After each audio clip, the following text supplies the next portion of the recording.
بسم الله الرحمن الرحيم. هنعمل طريقة جلاش بالفراخ والسبانخ، صوابع جلاش بالفراخ والسبانخ. فحطيت الفراخ كده اهو بشوحها في معلقة سمنة، حبة فلفل اسمر، وهنحط عليها حبة بابريكا وحبة كركم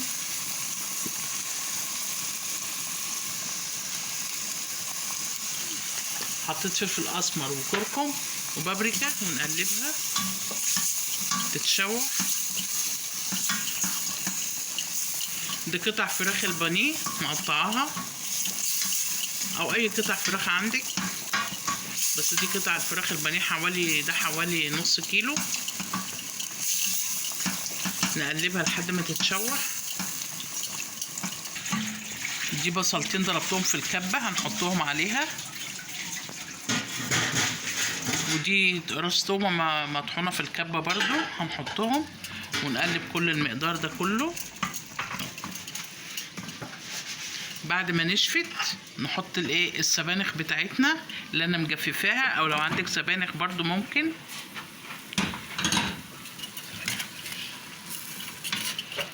سبانخ مجففه، سبانخ فريش، اي سبانخ اللي عندك هتفك معاها. ونقلب.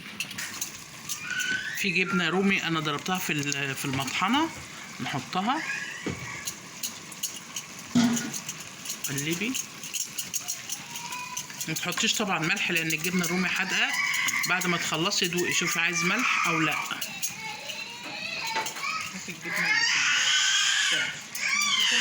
نحط حبه مستردة، حوالي معلقتين مستردة. نحط معلقه ثالثه كمان.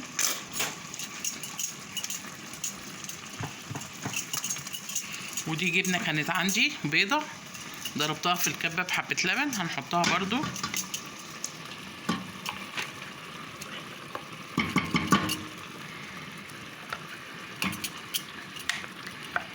الاكله دي هتعجبك قوي وهتعجب ولادك قوي، ولو عندك ضيوف وعملتيها برضو في العزومات هتبقى حلوه برضو. قلبي كله في بعض. هي بتبقى سايله كده. نحضر الجلاش بتاعنا والصاج بتاعنا. جهزنا الجلاش بتاعنا والصاج اهو دهناه سمنه، وهنا عشان ندهن الجلاش حطينا كوبايه زبادي على السمنه. ودول الخلطه اللي احنا هنحشي بيها. نجهز كده واحدتين من الجلاش، ورقتين.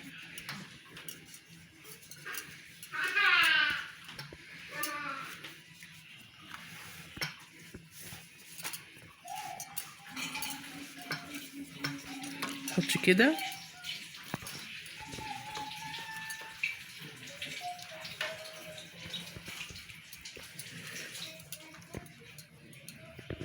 هنحط عليها جبنه موتزاريلا في الحشو.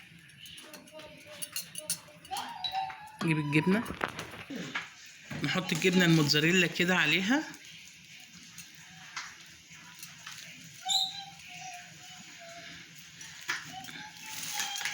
ونلفها.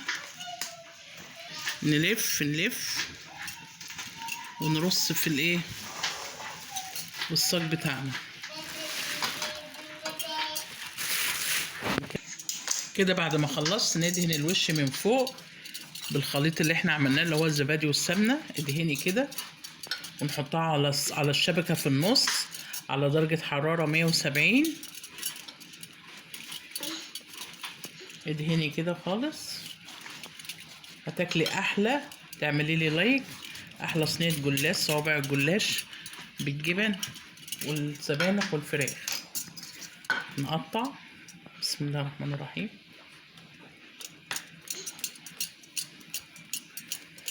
هتعجبك او في العزومات مع اولادك مع عيلتك اهل جوزك كله حلو.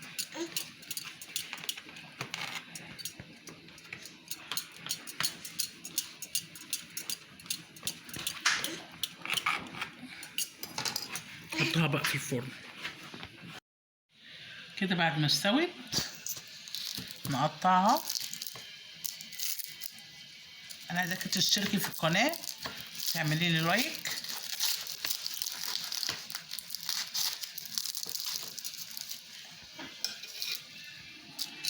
بجد ريحتها جميلة قوي وهتعجبك قوي.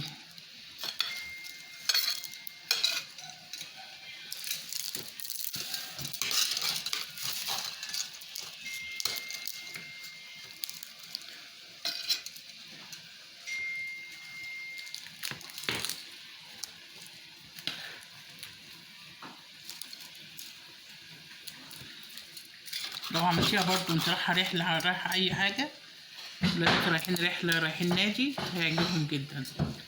اشتركي في القناة واعملي لايك وهتعجبك، جربيها.